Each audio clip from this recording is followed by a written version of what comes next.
बड़ी खबर है, ईरान को लेकर ट्रंप ने बड़ा बयान दिया है, नया बयान दिया है। हॉर्मुज पर पिक्चर अभी बाकी इस वजह से है क्योंकि डोनाल्ड ट्रंप के दावे को ईरान ने खारिज कर दिया। इस वक्त की बड़ी खबर है, ईरान को लेकर ट्रंप ने नया बयान दिया है और कुछ देर पहले अच्छी खबर मिली। ये डोनाल्ड ट्रंप की तरफ से दावा किया गया है, कहा बातचीत सही दिशा में बढ़ रही है आगे। हॉर्मुज में अमेरिकी नाकेबंदी जारी है। डोनाल्ड ट्रंप ने कहा कि हम इस हफ्ते बातचीत कर रहे हैं। ये बहुत बड़ा स्टेटमेंट डोनाल्ड ट्रंप का। क्या 20 तारीख को डोनाल्ड ट्रंप की तरफ से अमेरिका के रिप्रेजेंटेटिव इस्लामाबाद पहुंच सकते हैं? ये बड़ा सवाल इस वजह से क्योंकि एक बार फिर से डोनाल्ड ट्रंप की तरफ से इशारा किया गया कि बातचीत सही दिशा में आगे बढ़ रही है, बयान दिया। हालांकि ट्रंप ने कहा कि हॉर्मुज में नाकेबंदी जारी रहेगी। हॉर्मुज को लेकर फिर से तकरार दिख रही है। ट्रंप के दावे पर ईरान ने सवाल उठा दिए, कहा नाकेबंदी जारी रही तो हॉर्मुज खुला नहीं रहेगा, फिर बंद हो जाएगा। हॉर्मुज हमेशा के लिए नहीं खुला रहेगा, ईरान की तरफ से साफ कर दिया गया है। यानी ईरान ने धमकी दी है, बता दिया है कि अमेरिका को नाकेबंदी खत्म करनी होगी। हॉर्मुज को लेकर अमेरिका के राष्ट्रपति डोनाल्ड ट्रंप के इसी दावे को ईरान ने सिरे से खारिज कर दिया है। यानी साफ है कि हॉर्मुज को लेकर अमेरिका और ईरान के बीच तकरार जारी है। ट्रंप ने सोशल मीडिया पर ट्वीट किया और लिखा था, ईरान हॉर्मुज स्ट्रेट को फिर कभी बंद न करने पर सहमत हो गया है। ईरान के संबंध में अमेरिका की नौसैनिक नाकाबंदी तब तक जारी रहेगी जब तक ईरान के साथ समझौता पूरा नहीं हो जाता। लेकिन ईरान के स्पीकर गलीबाफ ने ट्रंप के इसी दावे को सोशल मीडिया पर झूठा साबित कर दिया। गलीबाफ ने कहा कि अगर नाकेबंदी जारी रही तो हॉर्मुज स्ट्रेट खुला नहीं रहेगा। गलीबाफ यही नहीं रुके, अपने लंबे चौड़े पोस्ट में ट्रंप को उन्होंने बेनकाब कर दिया और उनके एक एक दावे की हवा निकाल दी।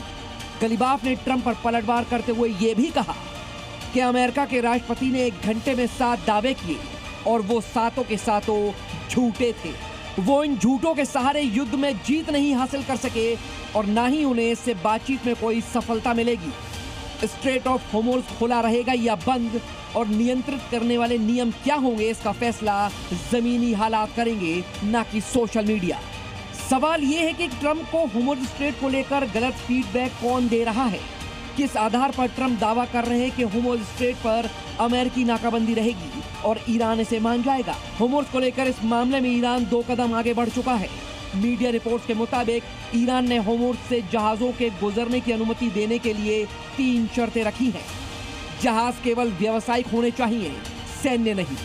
जहाजों को केवल उसी मार्ग से गुजरना होगा जो ईरान ने निर्धारित किया है।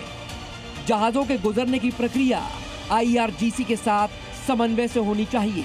ईरान के इस रुख से एक बात तो क्लियर हो चुकी है कि हॉर्मुज को लेकर तनाव अभी खत्म नहीं हुआ है और दुनिया की तेल सप्लाई के लिए बेहद अहम ये रास्ता किसी भी वक्त फिर संकट में आ सकता है। ब्यूरो रिपोर्ट, जी मीडिया।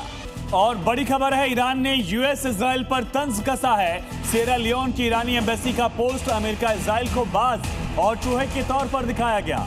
ईरान को शेर के तौर पर दिखाया गया, शेर के डर से भागते हुए दिखाया गया है। अमेरिका इजराइल को ये तस्वीर आप देखिए, अपंग दिखाया गया कि किस तरह से ईरानी शेर के सामने जो बाज है जिसका एक पैर नहीं है, वो किसी सहारे से बैसाखी के सहारे चल रहा है। चोटिल है, चोट के निशान नजर आ रहे हैं और दूसरी तरफ जो चूहा है वो इजराइल के झंडे के साथ, यानी इजराइल को चूहा दिखाया गया है। चूहे को भी काफी चोट लगी है, एक हाथ उसका नहीं है। यानी कि प्रोपेगेंडा वॉर भी लगातार जारी है। बड़े हमले बयानों में दिख रहे हैं, सोशल मीडिया पर भी। एक और बड़ी खबर है, कच्चे तेल के दामों में गिरावट दर्ज की गई। हॉर्मुज खुलने के बाद, ऐलान के बाद ये गिरावट दर्ज की जा रही है। ब्रेंट क्रूड ऑयल के दाम में 9% तक की गिरावट दर्ज की गई। अब दाम $90.38 प्रति बैरल हो गया है। 10 मार्च के बाद निचले स्तर पर दाम पहुंच गया है।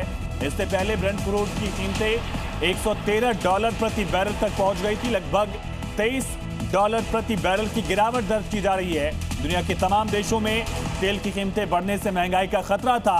अब हॉर्मुज एक बार फिर से जब खुला है, ऐसा सामने आ रहा है पूरा मामला, तो फिर से ब्रेंट क्रूड ऑयल की कीमतें गिर रही हैं। हालांकि अभी भी ये अपने निचले स्तर पर नहीं पहुंचा। और एक और बड़ी खबर है, डोनाल्ड ट्रंप की तरफ से जो बड़ा दावा किया गया उसको ईरान ने खारिज कर दिया है। यूरेनियम सौंपने का दावा खारिज किया। यूरेनियम बाहर भेजने की योजना नहीं है, ये ईरानी मिट्टी की तरह पवित्र है। आपको बता दें, ट्रंप ने दावा किया था कि तेहरान अपना एनरिच्ड यूरेनियम भंडार सौंपेगा अमेरिका को सहमत हो गया है, लेकिन ईरान ने इस दावे को झूठा बता दिया। कहा डोनाल्ड ट्रंप हवा में महल बनाना चाहते हैं, डोनाल्ड ट्रंप सिर्फ झूठे दावे करते हैं, ईरान की ऐसी कोई योजना नहीं है। एक और बड़ी खबर है, सीज़फायर के बीच ट्रंप ने नया पोस्ट किया। ट्रंप ने खुद को पीस प्रेसिडेंट बताया है, शांति का राष्ट्राध्यक्ष बताया है। इससे पहले भी डोनाल्ड ट्रंप की तरफ से यह दावा किया गया था कि 10वीं जंग भी उन्होंने रुकवा दी है। लेबनान और इजराइल के बीच सीज़फायर को लेकर दावा किया गया था। अब एक्स पोस्ट आप देख रहे हैं, ट्रुथ पर यह पोस्ट किया डोनाल्ड ट्रंप ने और खुद को प्रेसिडेंट ऑफ पीस बता दिया है, यानी शांति का राष्ट्राध्यक्ष।